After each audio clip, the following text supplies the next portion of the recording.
Alors Moussaillon, tu crois que parce que tu prends un vêtement étanche, tu seras jamais mouillé en bateau? Non mais tu rêves.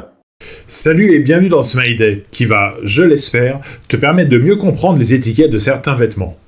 Les magasins de sport parlent souvent de résistance à la pluie en termes d'étanchéité aux agressions extérieures via un test qu'on appelle le test de Schmerber. Sans trop rentrer dans les détails techniques ou physiques, le test de Schmerber consiste à appliquer à un matériau, du tissu pour les vêtements, sur une surface de 20 cm de côté, une pression d'eau.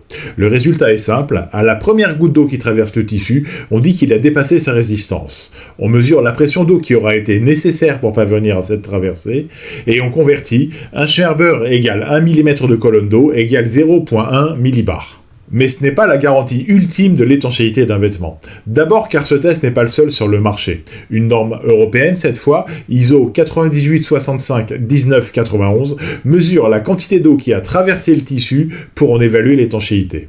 Peu importe en fait de la norme appliquée. Même si des chiffres traînent ici ou là, on dit par exemple qu'un vêtement est étanche à partir de 1300 Schmerber, c'est un ensemble d'éléments qu'il faut prendre en compte pour parler d'étanchéité et de confort. Les fermetures éclairs, les coutures, les extrémités comme les chevilles, les poignets ou la taille sont autant de points d'entrée de l'eau et donc générateurs d'inconfort. Par ailleurs, c'est pas parce qu'un vêtement sera étanche pendant une averse de 5 minutes qu'il le sera pendant un crachin de 8 heures. Attention donc à ne pas prendre en compte que les chiffres bruts.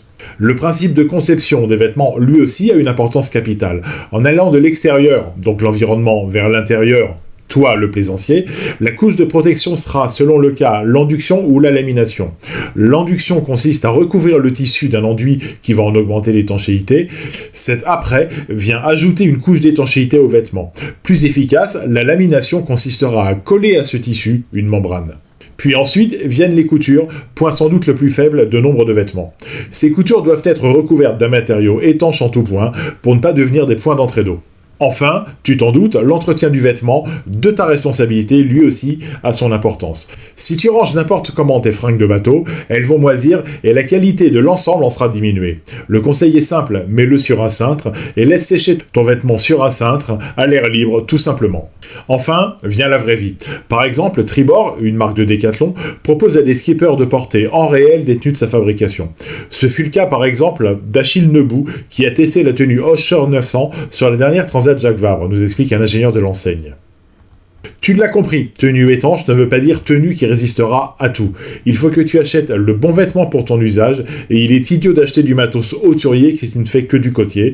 Tu auras trop chaud et tu transpireras, et donc c'est toi qui produiras l'humidité à l'intérieur du vêtement, et que permets-moi de te dire que c'est pas très agréable.